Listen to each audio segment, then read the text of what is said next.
Jesus, I would say no doubt lived as a person, but to the extent of what he did, I'm not sure. If he comes walking into where I work, shows me the signs of the stigmata and tells me he's the Son of God, I might start believing. I don't believe in God, first of all. Maybe because I grew up in like an age of science. I have a lot of different thoughts and theories on Jesus, but I don't think coming back from the dead is really possible.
I just thought the idea of an all-powerful, all-loving creator of the universe was just an absurd idea on the surface of it. It wasn't even worth my time to check out. As far as Jesus was concerned, I thought that if he existed, and I wasn't sure whether or not he ever did, he was probably a nice guy, he was probably an excellent teacher, but he certainly wasn't the Messiah, and he certainly wasn't the Son of God. Now, my wife was more in spiritual neutral. She was more of an agnostic, whereas I was more antagonistic toward Christians. I just didn't know where all the pieces fit together. I didn't know who Jesus was or how he fit into the picture. Lee was antagonistic towards God. I was simply confused. There really was no room for God in my relationship with Leslie when we were dating and when we got married, but you know what? We were happy. We didn't have any problem with that. When I first started going to church, Lee responded very negatively. He basically told me that this is not what he had signed up for, that when we had gotten married, he had life planned in a way that did not involve church. My biggest fear with Leslie was that she was going to turn into some religious prude or something, and I thought nothing good can possibly come out of this. But even though I had all these negative ideas of things that were going to happen, in the ensuing months I began to see positive changes in her character and in her values and the way she related to me and the children. And it was winsome and it was attractive. And so when she invited me to go to church with her on January the 20th of 1980, I thought, you know what, I'm going to go. Get her out of this cult, that she's gotten involved in.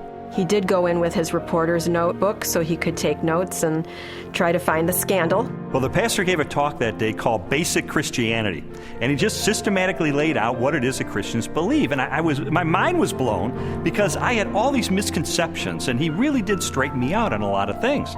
And I remember walking out that day saying two things. First of all, I was still an atheist. He didn't convince me that day that God exists.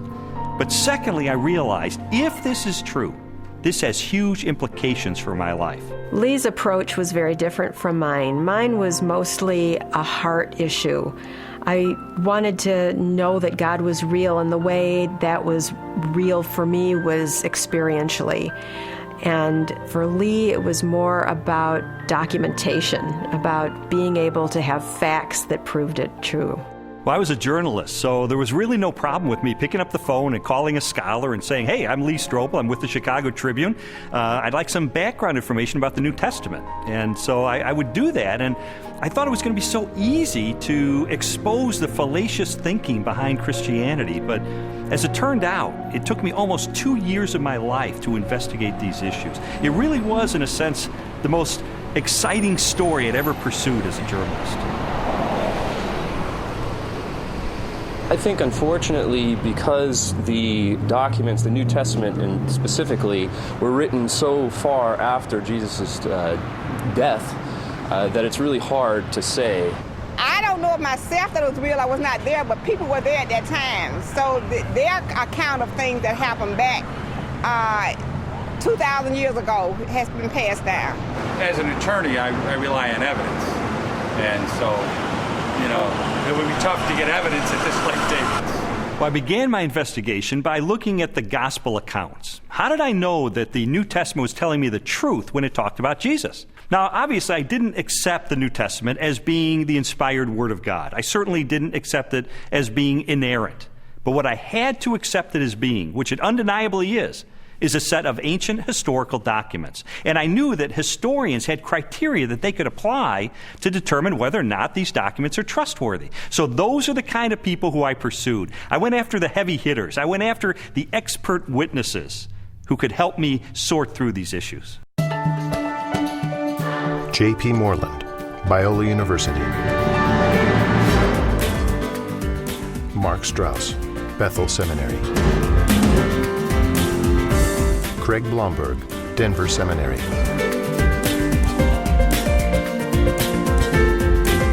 Craig Evans, Acadia Divinity College. N.T. Wright, Bishop of Durham, United Kingdom. Over the last 250 years, it's been common coin in Western culture that, you can't believe what's said in the Gospels. It's even made into musicals. The things that you're liable to read in the Bible, they ain't necessarily so. And that skepticism has wormed its way into much modern culture and indeed into many Christian circles, many church circles, where they'll say, well, Matthew probably made this bit up, or Luke just added this bit on the end of the parable, or whatever it is. I and others have spent some of the best years of our lives researching what was actually going on in Palestine in the first third of the first century AD, and trying to get inside the minds of first century Jews, first century Romans, different Jewish parties and movements, etc., etc. And the more that I have tried to do that, the more I've found that what you find in Matthew, Mark, Luke, and John comes up in 3 dimensions and says, my goodness, this actually belongs. It makes sense. It fits. It gives us very vivid portraits of who these people were and what they were doing. The New Testament Gospels are biographies of Jesus. While the authors do not identify themselves in the text, from very early in the Christian era, the Gospels have been attributed to Matthew, a disciple or follower of Jesus, Mark, a colleague of Peter, also a disciple, Luke, a historian and confidant of the Apostle Paul, and John, a disciple of Jesus. Both Matthew and John were among the 12, Jesus' closest followers, and constant companions throughout his ministry. They would have personally observed most of the events they described in their Gospels. Mark and Luke were also contemporaries of Jesus and wrote their biographies based upon information provided by many eyewitnesses.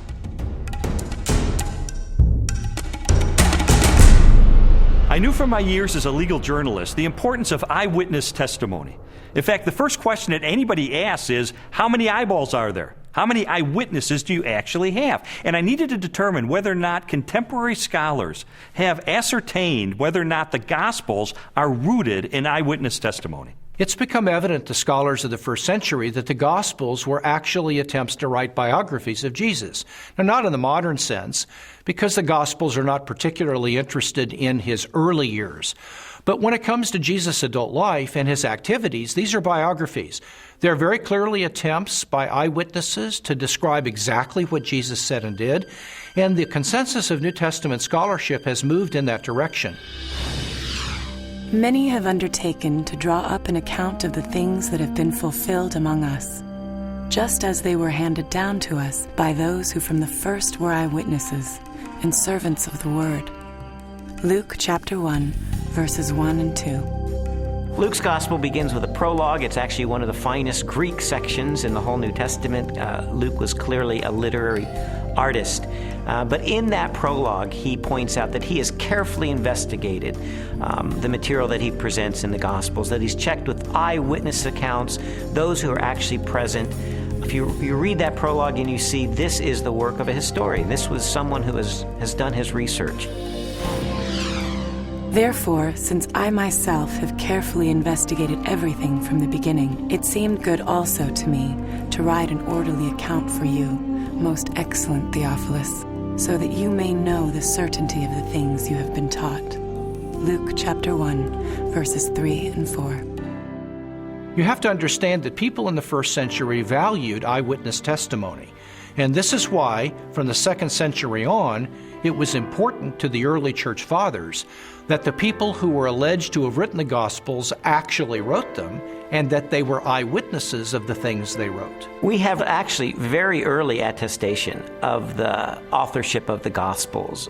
The early church father Papias, for example, as recorded by the church historian Eusebius, identifies Mark's gospel as essentially the eyewitness account of Peter.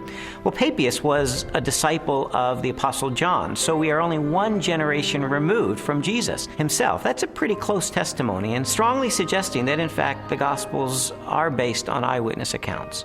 Now, of course, it's not what you would have seen if you had a video camera there, because, after all, if you put a video camera on a street corner, even in Washington, you'd get politicians coming to and fro. You wouldn't actually have a story that would make sense. You'd have a string of random, unsorted events. That doesn't mean that none of it happened, that it's all made up. It's just to acknowledge what is blindingly obvious, that it has been edited and no doubt shaped by the needs of the community, because people tell the sort of stories that they want to tell, because this matters to us urgently here and now.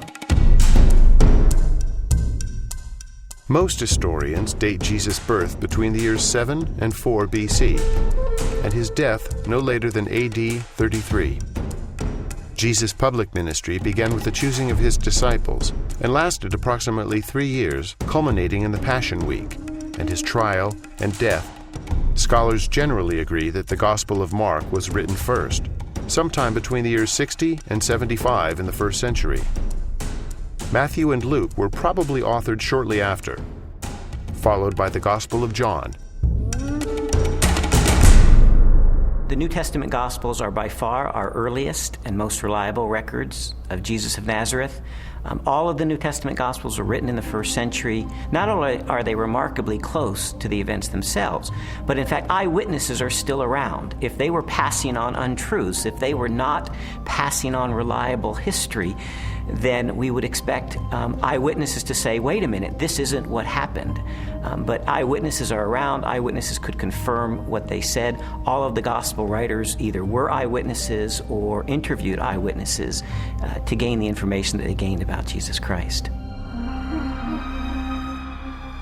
As I scrutinized the gospel accounts even further, I realized that it was important to find out not just whether or not the information was rooted in direct and indirect eyewitness testimony, but I needed to know, was this information reliably preserved during the time period before it was finally written down? We have to put ourselves into the ancient world without modern media, without even a print-based culture in which the only and the standard way of preserving information was through oral tradition, most of which was memorized. Young rabbis were often forbidden to comment on a passage of Scripture until they had memorized it perfectly. In fact, it was not uncommon for rabbis of Jesus' time to commit the entire Torah to memory. I've sometimes heard people say, look, I've been in a situation where I whisper something to someone, they whisper it to someone else, and it goes through 10 or 11 people, and by the time the last person tells what was said, it's totally different from what I told the first person. And we can't trust the Gospels for the same reason, because it was transmitted over a long period of time. That illustration is really a bad analogy, and you have to understand that the 1st century apostles who passed on information about Jesus were deeply concerned to get this information correct, because they saw it as sacred holy tradition. It wasn't about what Joe was eating for dinner last Wednesday night. In our day of instant media and everything has to be on film or tape recorded, we are more skeptical of oral tradition, but we don't really understand the nature of oral tradition. Oral tradition is a community event. A story is passed down by individuals within that community. Well, if they get it wrong, you've got an entire community that's going to correct them. So it is self-correcting all the way. These stories were passed on reliably because they were passed on by the community of disciples. In fact, we now have scholarly studies that have been done of oral cultures, and we know that through several generations, Oral tradition can be preserved and passed on without changing a thing. Even though I became convinced that ancient cultures could pass along oral tradition reliably over time, I still had an obvious objection to the New Testament, and that was, isn't it really filled with contradictions? One of the issues people often raise is the question of apparent contradictions between the Synoptic Gospels, where there's a parallel story. For example, Matthew tells the story of 2 blind men being healed, whereas in Mark's account there's only 1 blind man. How can we get this contradiction? The vast majority of these apparent contradictions, however, are quite easily resolved. Mark describes only one of the 2 blind men, the one who is most prominent, obviously, or perhaps even the one who became a disciple of Jesus and became prominent in the later church. So most of these apparent contradictions are quite easily resolved. Had every single account given us exactly the same detail, we might have accused them of some form of collusion, of having gotten together and carefully planned out how they were always going to tell the story with the exact number of details, but then one doesn't have independent testimony at all. It's natural when you have multiple eyewitnesses to the same event. You're going to get different perspectives, and that's okay. You want that. What you're looking for is a core to the testimony that's the same, that's consistent, even though there may be some variation in the incidental details.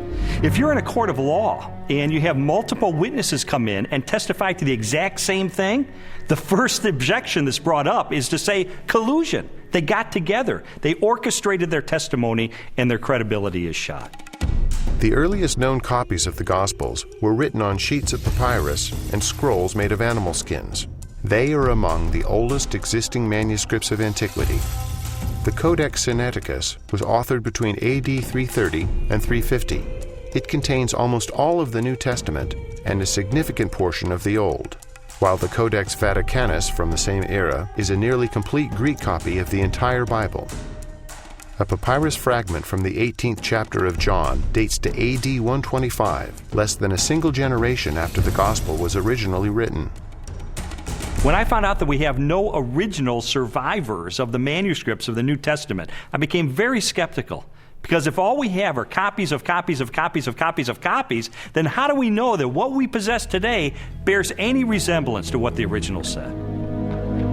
We have better manuscript attestation for the New Testament than any other ancient document. For example, the Bible of the Greeks, Homer's Iliad, is preserved in maybe 600 manuscripts, the oldest of them 1,000 years after the document was actually written. The New Testament, we have something like 5,000 Greek manuscripts. So everyone agrees, whether liberal or conservative, that we have an incredibly reliable New Testament. We have thousands of manuscripts of the New Testament. We also have virtually the entire New Testament preserved in the quotations of the Church Fathers in the first 4 centuries, so that if we had no copies of the New Testament, we could reconstruct the New Testament from quotations from the early Church Fathers. Following the pattern of my investigation, my next step was to determine whether or not there was any evidence outside the New Testament that corroborates what the New Testament tells us.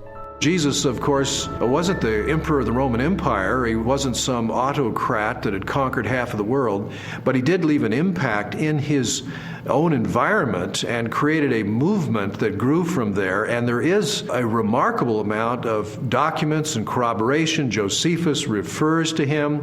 The Roman historian Tacitus refers to him. Suetonius, the political writer, refers to him. Critics refer to him.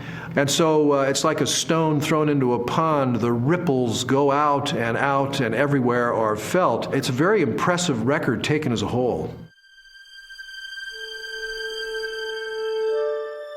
In AD 93, the Jewish historian Josephus published his work, Antiquities of the Jews. Scholars generally agree that the following text accurately records Josephus' record of Jesus. Now there was about this time Jesus, a wise man, for he was a doer of wonderful works, a teacher of such men as received the truth with pleasure. He drew over to him both many of the Jews and many of the Gentiles.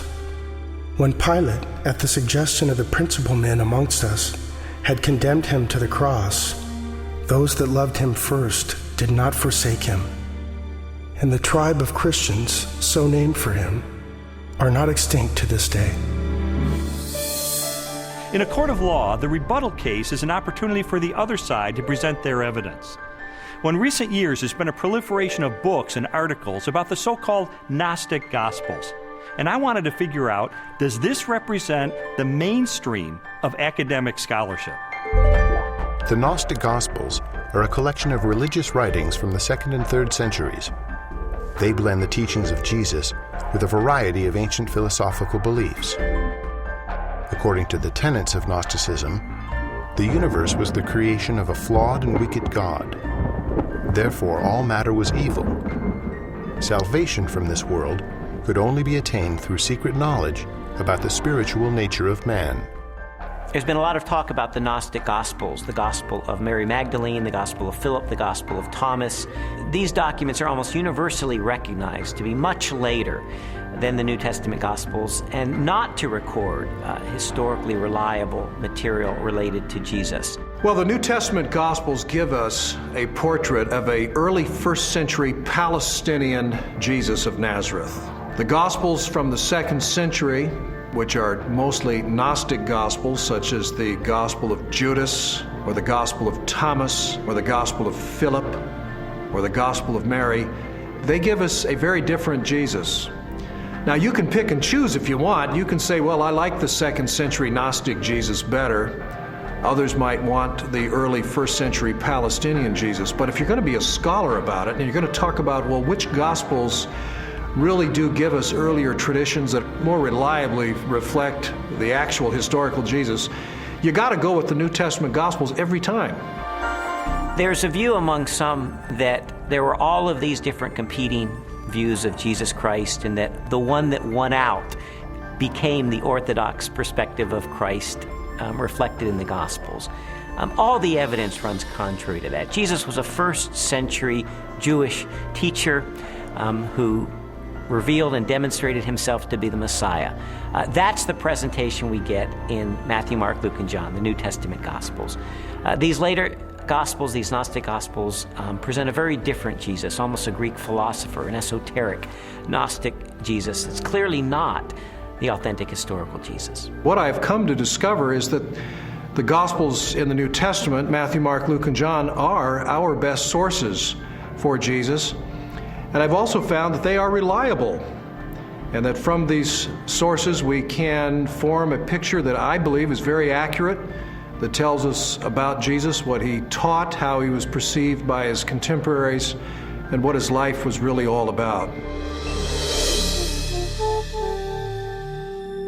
Everything from Jesus' parables to his healings, to his controversies, to his warnings, and all of that, the reason they were telling this stuff is that not just it was good advice for them in their own day, but that it actually mattered, that it actually happened. And if it hadn't happened, you're into a totally different worldview, a worldview which is about ideas, which is about self-realization, hugely popular in our culture just now, discovering who I really am. You know, for goodness sake, Jesus didn't come to help me discover who I really am. He came to tell me who he knew I really was and to do something about it. And that's much better news. After a while, as the evidence would accumulate more and more, it was like there were these scales and they began to tip increasingly. And I began to go from a hard-hearted, cynical atheist to someone who was still skeptical, but who was more open-minded, maybe more of a spiritual seeker, someone who was willing to follow the evidence wherever it took me.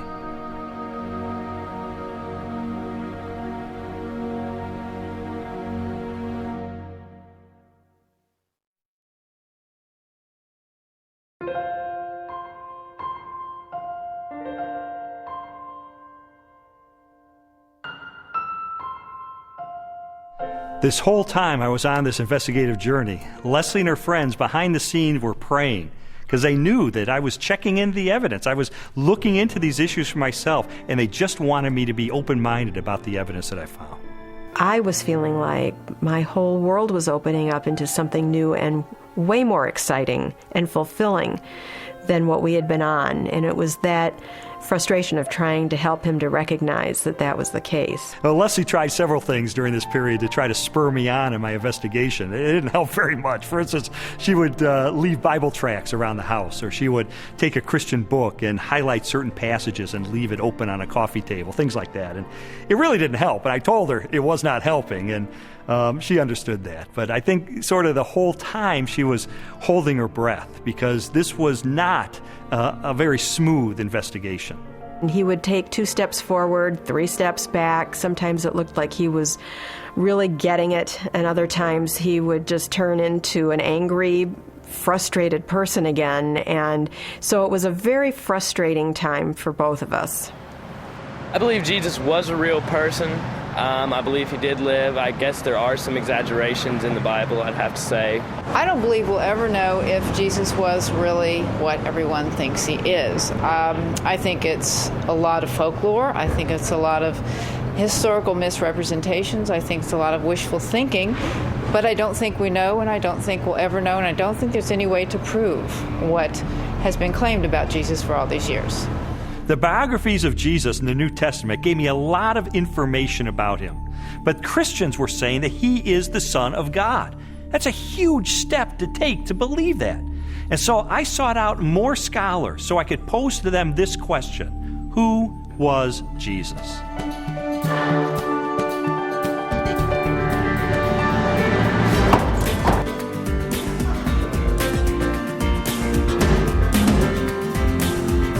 Michael Rydelnik, Moody Bible Institute.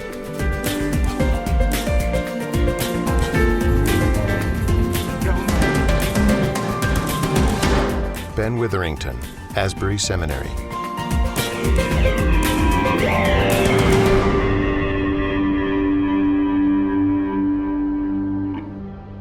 Now, this is one of the things I love about Jesus, and it says something to us. His identity is complex. He can't be pigeonholed. He fits no one formula. There's a lot of aspects to who he is. But always, he presents himself as a challenge to the status quo, to preconditioned thinking about what Son of God, what Messiah must be. He's carving out his own niche. He's doing his own thing like a great and creative artist. He is not simply replicating anything from the past. He is taking bits and pieces of prophecies and ideas and wisdom literature and law and you name it, and he's made a whole new gumbo. And he's serving it up, and people don't know what to think. He goes in a synagogue and says some of this stuff, and they go, wow, a new teaching, and with authority. Shazam! Amazingly, people say, no one teaches like him because he spoke with his own authority. Our sages, our rabbis, always taught that you have to teach in the name of someone else. Rabbi so-and-so says in the name of Rabbi so-and-so. That's the way rabbis were taught to teach. Yeshua came and said, you've heard it said, but not what my rabbi taught me, but I say unto you. And he would clarify, even overrule in some ways, the Old Testament law. Well, this law was given by God himself, for Jesus to say, I am the authoritative interpreter of the law. I am the one who has come to fulfill the law. That's an extraordinary claim, a claim to essentially the authority of God. The Spirit of the Sovereign Lord is on me, because the Lord has anointed me to preach good news to the poor. He has sent me to bind up the brokenhearted, to proclaim freedom to the captives. Isaiah 61:1. It's interesting because when Yeshua went into the synagogue, that was the passage he read. And he says, this day, this verse is fulfilled in your hearing. And basically he's saying, I'm the servant that's described here. I'm the one who fulfills this.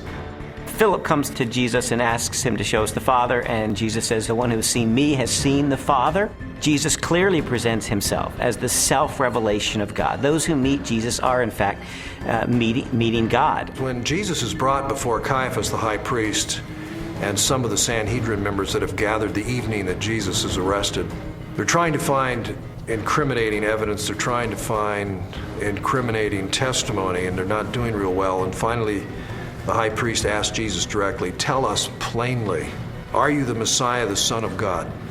And Jesus says, I am. And you will see the Son of Man seated at the right hand, coming with the clouds of heaven.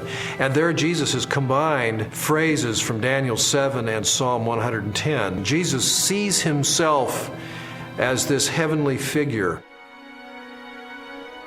More than 80 times in the New Testament Gospels, Jesus is identified as the Son of Man.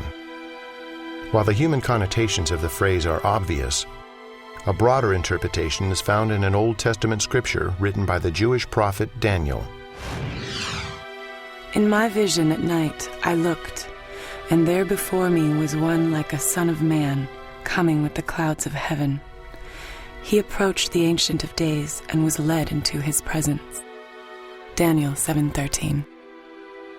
Many Christians and non-Christians hear the phrase Son of Man. They think Son of God refers to his deity and Son of Man refers to his humanity. That's in part true, but in fact, Son of Man has a much greater significance than that as well.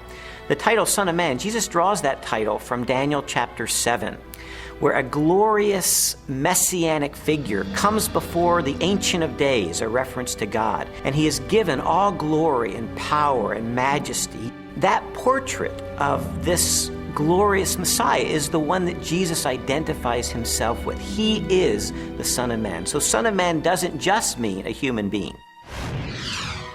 His dominion is an everlasting dominion that will not pass away, and his kingdom is one that will never be destroyed. Daniel 7:14. Actually, the phrase Son of Man refers to his humanness and his more than humanness. Because no human being can rule forever unless he's a forever person in some kind of way.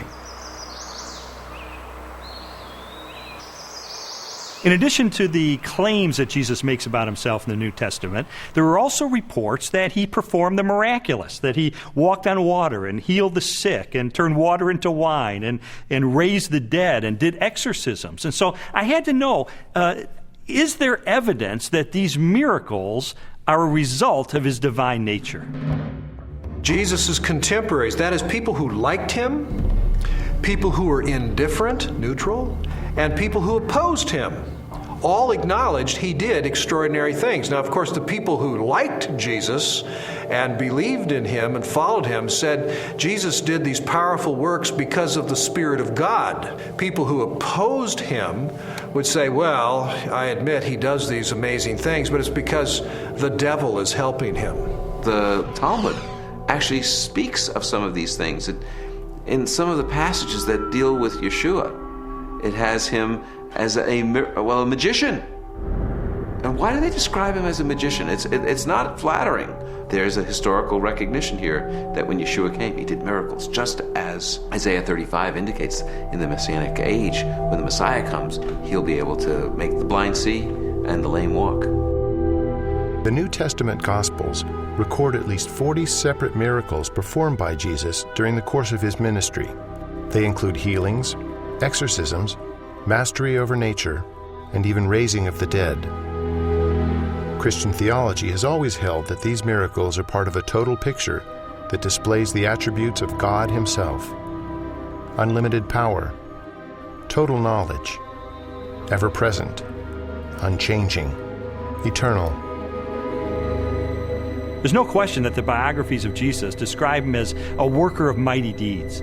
But I wanted to know, does this make him any different than the other miracle workers and magicians of the ancient world? Miracle workers that we find occasionally in the first century are magicians. They use incantations, they use spells, they try to coerce gods or divine figures to work on their behalf. That's very different than Jesus' miracles. Jesus' miracles were to demonstrate the power of the kingdom of God. When he healed the sick, he pointed back to Isaiah's prophecies that when God's kingdom would come, when God's salvation would come, the lame would walk, the blind would see. This was the demonstration that God's kingdom was arriving. He's an exorcist. You don't find any of those in the Old Testament. People were not looking for messianic exorcists. He carves out his own niche. He reveals his identity in his own way. It becomes clear that he is somebody who can take on the powers of darkness himself and win. What kind of person is that? And he doesn't have to use recipes and formulas like other ancient exorcists. He can just call the demon by name and that boy's out of there. One of the most astonishing things that Jesus did was when he claimed to forgive sins. In Mark's Gospel, chapter 2, a man is brought to him, a paralyzed man, and the crowds around him are expecting Jesus to heal him. But instead, the first thing Jesus said is, "Your sins are forgiven." Only God forgives sins. Now, some might say, well, Jesus may have been forgiving sins on behalf of God. But in fact, that's not the way his listeners understood him, because immediately the religious leaders responded to that. Who is this that forgives sins? Only God forgives sins, they claim. But Jesus claims the ability to forgive sins. And then to confirm that he has that authority, he then heals the man. And so a very obvious question arises. That is Jesus the Messiah, the Christ, the Anointed One, the one sent by God to be the Savior of Israel and the world? Christians told me that there are dozens and dozens of ancient prophecies contained in the Old Testament of the Bible, and that they predict the coming of this Messiah, and that Jesus, against all mathematical odds, fulfilled those prophecies. And I thought, this is a little bit like the fingerprint evidence you see in a court of law.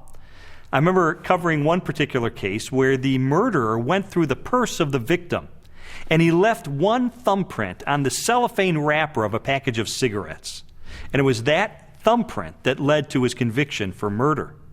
And I thought, in an analogous way, could it be that these ancient prophecies are sort of like that thumbprint on the cellophane? Do they create a thumbprint that only Jesus Christ in all of history manages to match?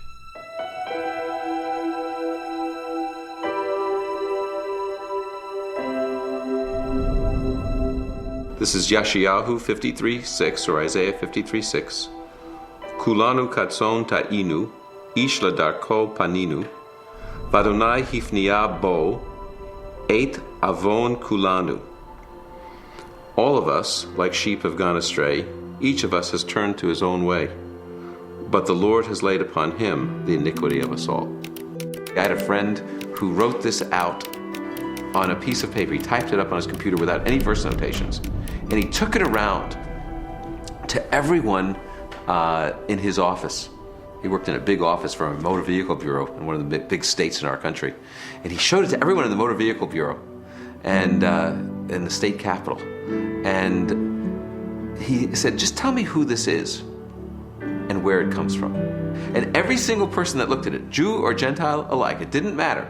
Everyone that looked at it read it, and he said, who is this? They said, oh, it's obviously Jesus of Nazareth. That's who it is. And it's from the New Testament. And then my friend would say, but no, it's not from the New Testament. It's from the Hebrew Bible. It was written 8 centuries before Jesus came. Can you believe this? And he showed it to them from Isaiah. And people really had a hard time, because if you read this passage without any kind of presuppositions or bias, you will read it, and it will be really clear that this is the life of Yeshua. Now, could he have fabricated this, or is this just a big coincidence? In the Old Testament, we really have two kinds of prophecies. We have prophecies that are fulfilled uniquely in Christ and prophecies that are fulfilled typologically in Christ. And I do think we need to distinguish between the two. Those that are fulfilled uniquely in Christ were once and for all fulfilled by Jesus. And those are the ones that we can really point to have apologetic value. That is to demonstrate that Jesus was the only person who could have possibly fulfilled this. His birth in Bethlehem is one of those prophecies. His role as the suffering servant of Isaiah 53 is one of those prophecies. His entrance into Jerusalem on a donkey from Zechariah chapter 9. These are clear evidence that Jesus is fulfilling the Old Testament. The most amazing part of Isaiah's prophecies is in Isaiah 9, when it speaks about the son of David coming to be the king, to sit on the throne of David and have an eternal righteous kingdom. And everyone knows it from Handel's Messiah. Unto us a son is born, unto us a child is given. And the idea of this verse is that the Messiah will actually be born, physically born. And then it says, and his name shall be called Wonderful Counselor, Mighty God, Father of Eternity.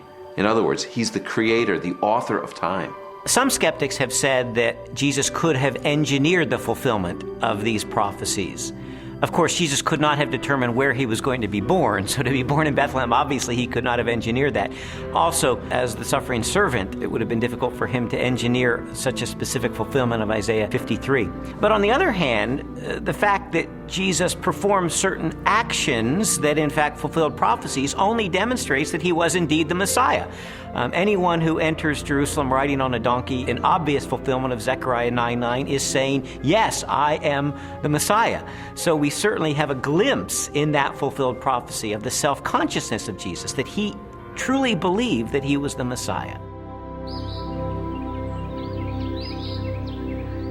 Scholars have determined that Jesus fulfilled at least 4 major prophecies, each written a minimum of 3 centuries before his birth.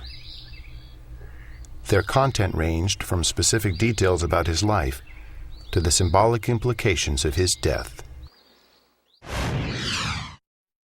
Psalm 22 gives a poetic picture by David, written in the first person, of what the Messiah will be like in his suffering.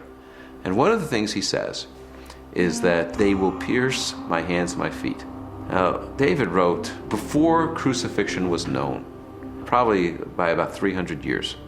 So Isaiah 53 says he was pierced through. It gives us the reason for his death. He was pierced through for our iniquities. So there's a purpose. He dies not just because he's a martyr, but because he's a substitution for sin. A college professor of mathematics and science named Dr. Peter Stoner wanted to determine what the odds were that any human being throughout history could fulfill the messianic prophecies. So he had his students come up with very conservative estimates of the likelihood of any human being fulfilling certain of these predictions. And then they just ran the numbers. And what they determined is that the odds of any human being fulfilling 48 of these ancient prophecies would be 1 chance in a trillion.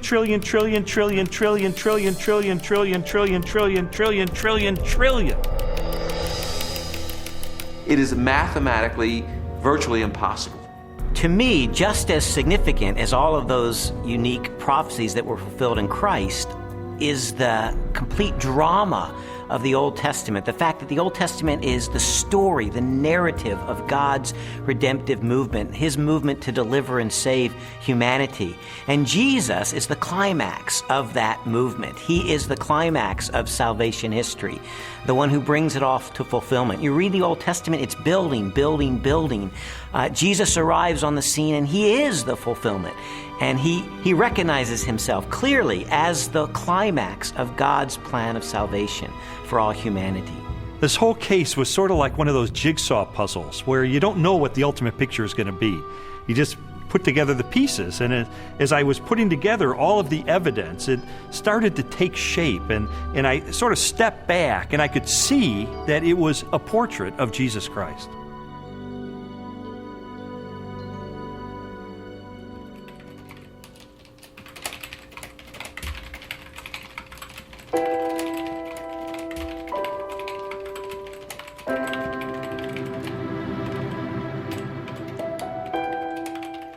This was not just an intellectual journey. There was a very real emotional component to this, because I would find things along the way that would challenge me and my worldview on a very deep level. And I would recoil from it, and I wouldn't want to believe it. And there were so many reasons why I didn't want there to be a God, because I did not want to be held accountable for my life. I didn't know at the time why Lee was so angry. I thought it was just being stubborn. He says, after coming through it, that it was conviction. It seemed that the more Leslie's values were changing and her character was being transformed and the way she related to me and the children was changing, it would highlight the contrast with my life. I was feeling fearful and angry as well that he was being affected by it in the way that he was. The truth is, I felt like I was losing Leslie. She was being pulled away from me into this Christian subculture. I didn't fit in there. I'm the atheist. I'm the skeptic. And yet I felt like she was being pulled away, and I loved her. I didn't want to lose her. And it got to the point where I was so angry over the whole thing. One day I just reared back and I kicked a hole in our living room wall, just out of rage over the situation. It was a very ugly scene right in front of Leslie, right in front of our little girl. They were crying, and I didn't want to lose her.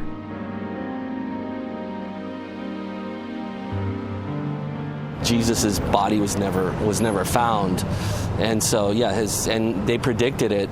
Well, he talked about it, and it was predicted, and it happened. I mean, it's this easy. It's as simple as that. We just tend to complicate it, man. No, not physically, not his physical body. So when they came the following morning and rolled back the great stone in front of the tomb, and he wasn't there. No, it must have been dark in that. I don't know. They must have missed him. No, I don't think physically a physical body can rise. I don't think that he was yanked out of that, or physically walked down the street and met with him. It just doesn't make any sense to me. For more than a year, I'd investigated the historical record for the reliability of the New Testament. I'd looked at the identity of Jesus. But now was time to look at the ultimate evidence for who he really was, the purported resurrection of Jesus from the dead. And for that, I went to the best scholars that I could track down.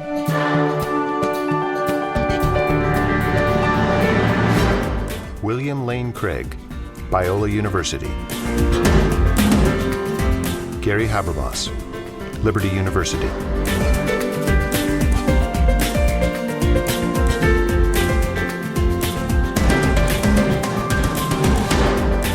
Michael Licona, North American Mission Board.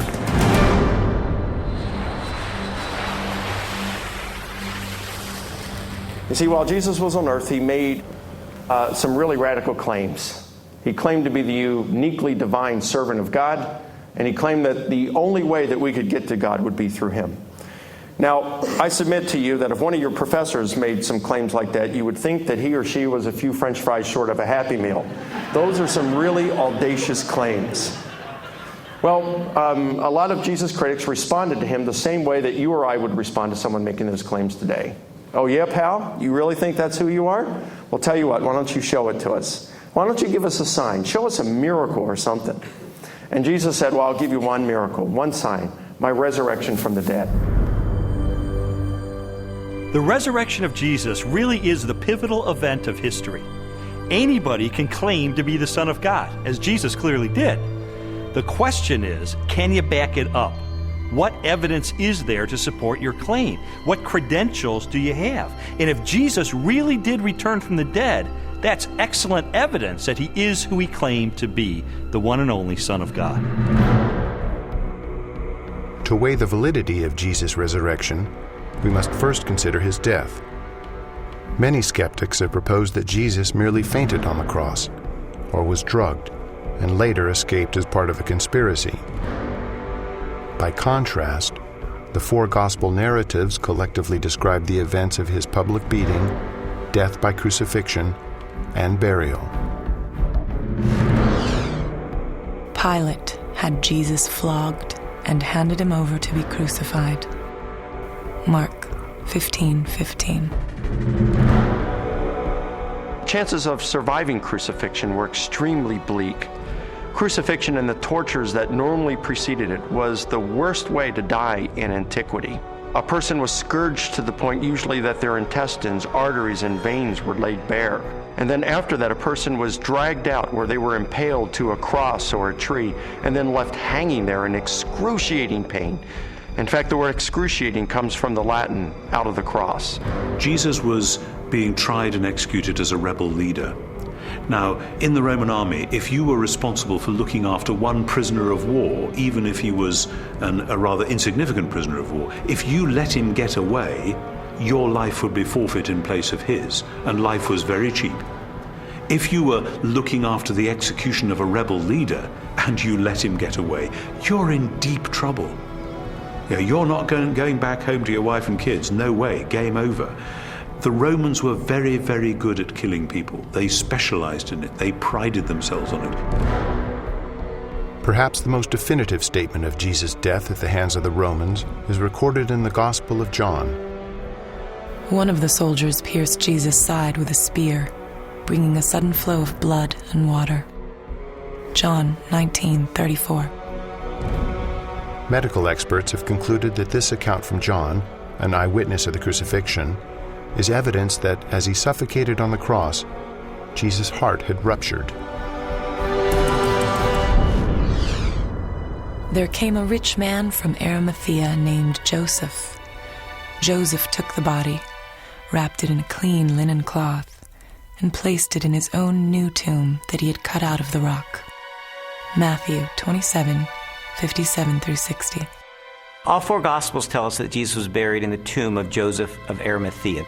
That's a remarkable statement, and certainly a historical statement. The evidence for that is, first of all, Joseph of Arimathea is identified as a member of the council, the Sanhedrin, that condemned Jesus. The presence of Joseph of Arimathea in the empty tomb narrative indicates that this is a historically reliable account of what really happened. His name would have been known to people in those days very much like a United States senator would be known today. It would have been very clear where his tomb was, so that there would have been no question about the location of Jesus' burial. It also, I think, indicates that the burial account of Jesus could not have been made up. It is highly unusual to find that the person who alone has the courage to go to Pilate and give Jesus an honorable burial is not members of his family, faithful disciples who followed him to the end. Instead, it is a member of the Jewish Sanhedrin, the very high court, all of whom, Mark says, had condemned Jesus of Nazareth to the cross. The fact that it is Joseph of Arimathea who is the person responsible for giving Jesus an honorable burial is an awkward and embarrassing fact for the early church, and yet this tradition is faithfully preserved in almost all of the traditions that we have about the burial of Jesus.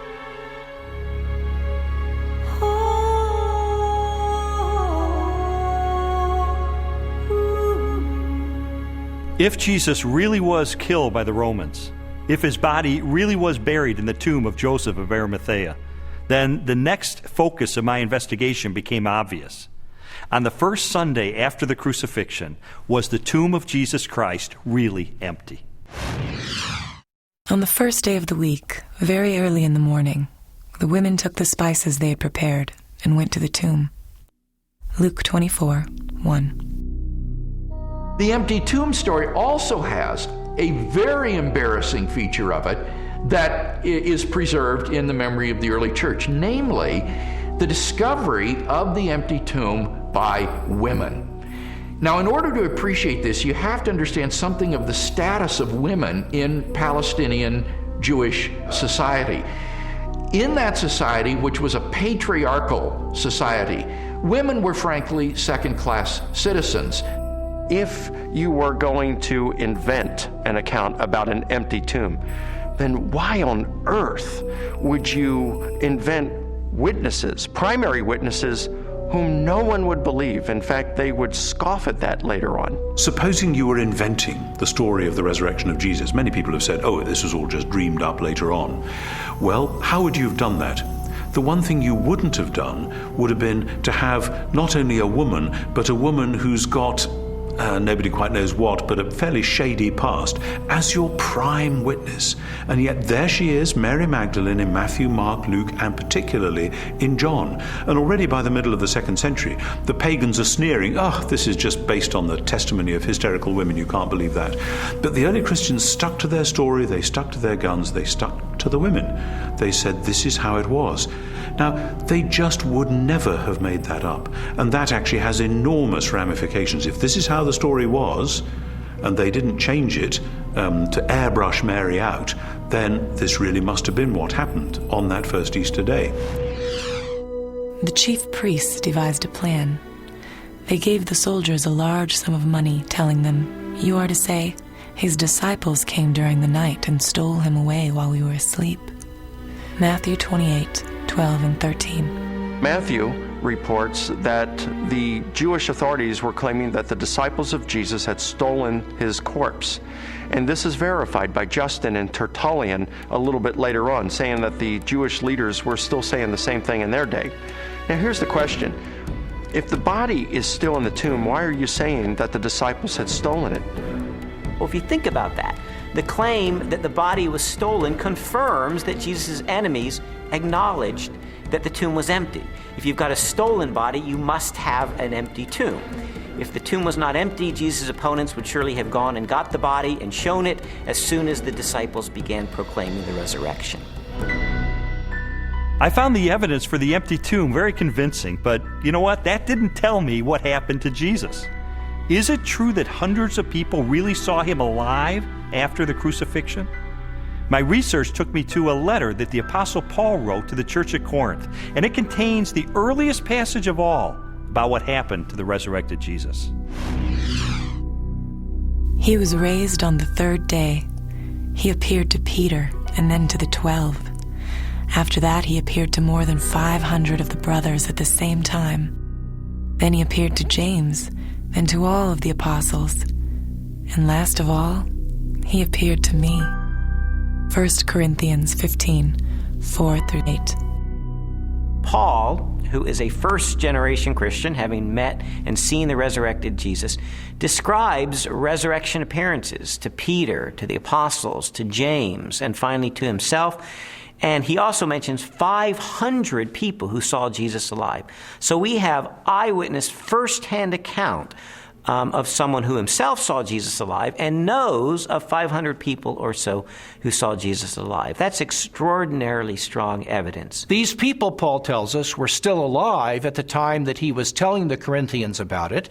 And his implication is we have hundreds of people who actually saw Jesus risen from the dead. If you don't believe me, you can ask them about it because they're still alive. In 1 Corinthians 15, Paul tells the Corinthian church that he passed on what he received. He uses the language, actually, of a formal transfer of tradition. What he received, and then he describes the resurrection of Jesus Christ and the resurrection appearances.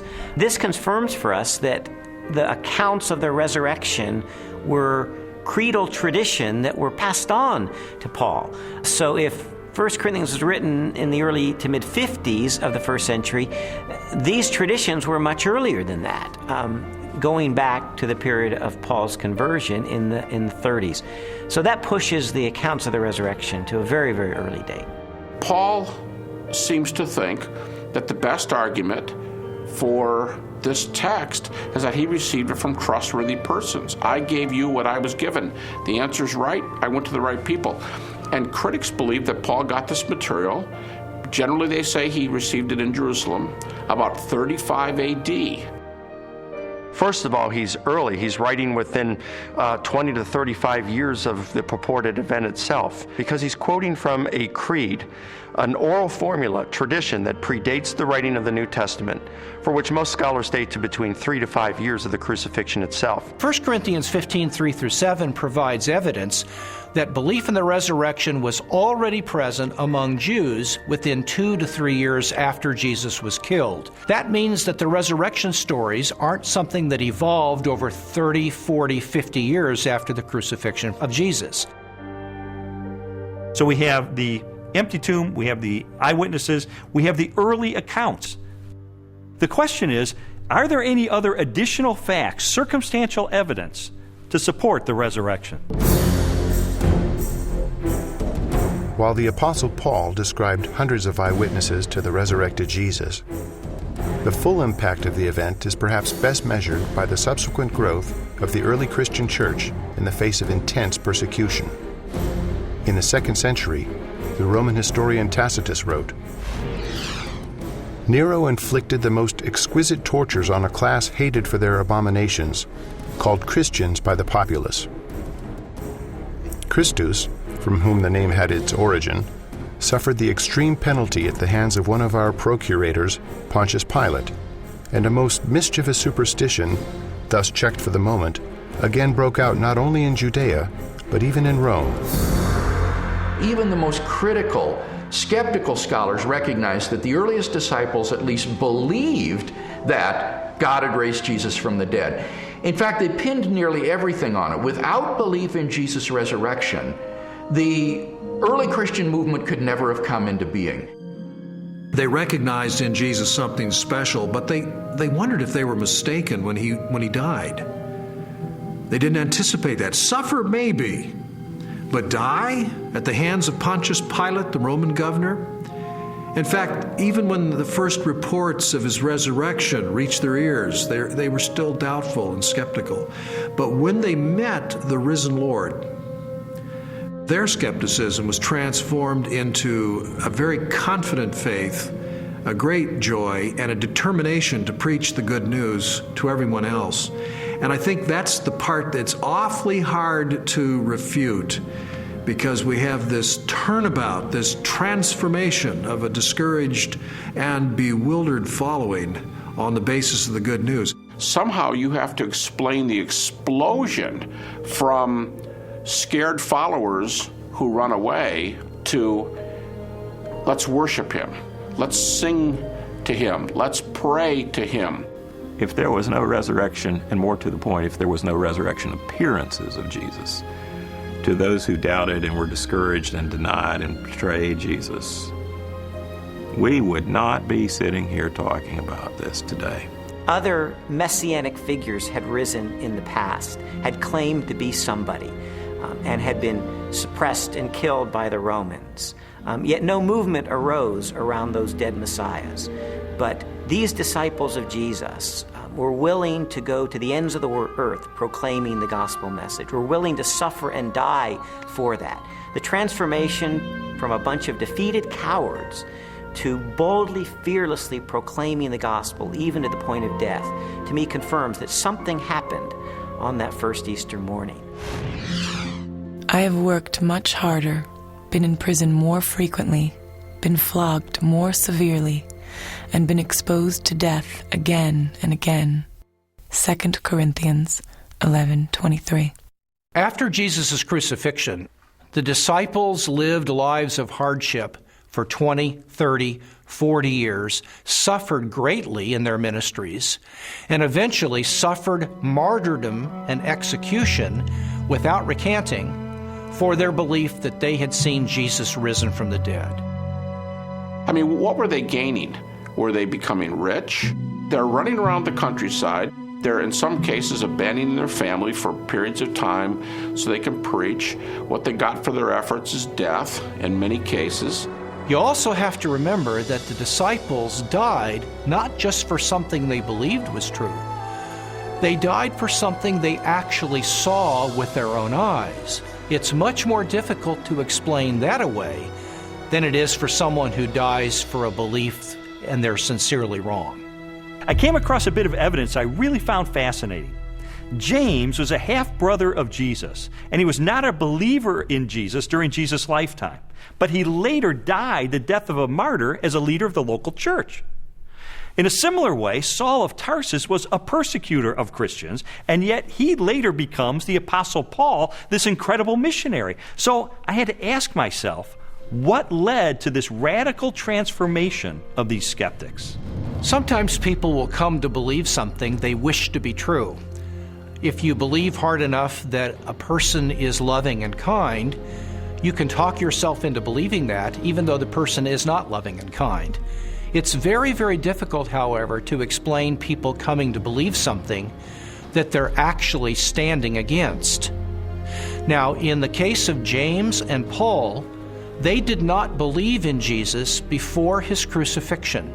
In fact, they thought he was deranged, and they did not accept what he said and what he taught. James, the brother of Jesus, is a skeptic who doesn't come to Jesus until he meets the risen Lord. Critics allow that. Paul's a persecutor till he meets the risen Jesus. That's not the kind of testimony of someone who all gets together and say, hey, let's just cook this thing up. One of the certainties, it seems to me, related to the testimony of the apostles is that they truly believed that Jesus was who he claimed he was, and they truly believed that he had risen from the dead because they were willing to die for that. Very few people are willing to die for something they don't really believe in, or something even worse that they know to be a lie. When Jesus was executed, his disciples were rightly afraid. They scattered. They were fearful for their own life. Their hopes had been dashed because they had believed Jesus was the promised one who was going to usher a new day in for Israel. Turned out he wasn't, because he was murdered by crucifixion under the authority of the Roman Empire.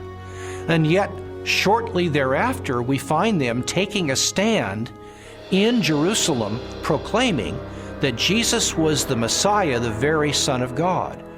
How do we explain that?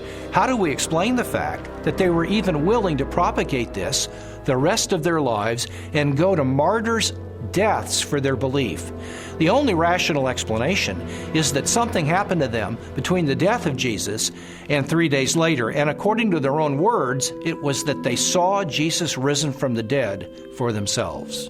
People have often said, and I think it's a perfectly fair position, that okay, there aren't actually any good alternative hypotheses for how you explain the rise of early Christianity, but because we know as an absolute fact which we're not prepared to let go of, that nobody ever rises from the dead, then there must in fact be some other alternative hypothesis. And I want to say, okay, if you want to make the absoluteness of bodily death the cornerstone of your entire worldview, I actually can't stop you. If you choose to say, no, here I stand, death is the end, and nobody ever comes back from it, and that's just the way it is, well, that's where a lot of people were in the ancient world, it's where a lot of people are in the modern world. I think that that worldview is radically challenged by the strong evidence which points to the resurrection of Jesus, but it's up to somebody what they do with that challenge.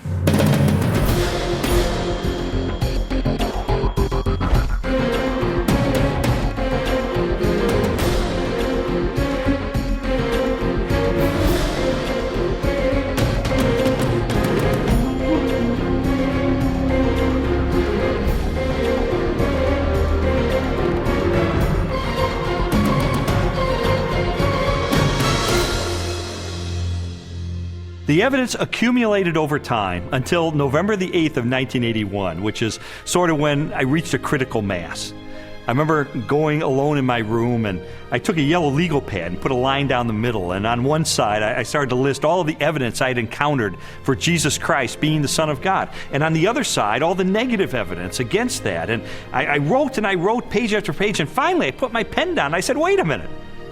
In light of this avalanche of evidence pointing toward the truth of Christianity, it would require more faith for me to maintain my atheism than to become a follower of Jesus Christ.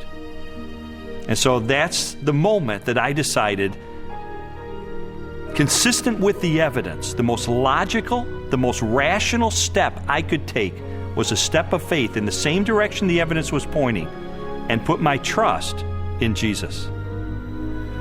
And after I did that, I thought, maybe Leslie would like to hear about this. I thought it was too good to be true. My heart was pounding. I was in tears. I was so excited. I just threw my arms around him and kissed him and hugged him and told him how I'd been praying and how lots of people had been praying that this day would come. She threw her arms around me and she said, "You hard-hearted son of a Baptist," she said, "I've been telling you this for 2 years. I mean, come on." And that began a transformational process for me, where over time my philosophy and my attitudes, relationships, parenting, worldview, all of that began to change over time for good, really for good.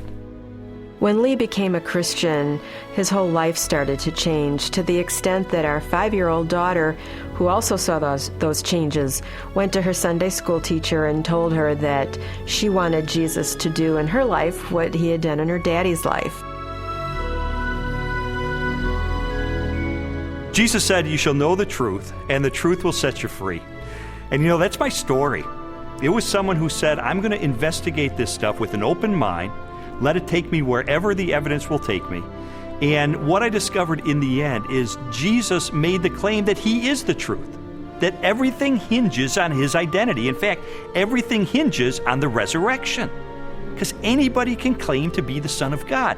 If Jesus really did return from the dead, then he is who he claimed to be, and that changes everything. But what about your own journey?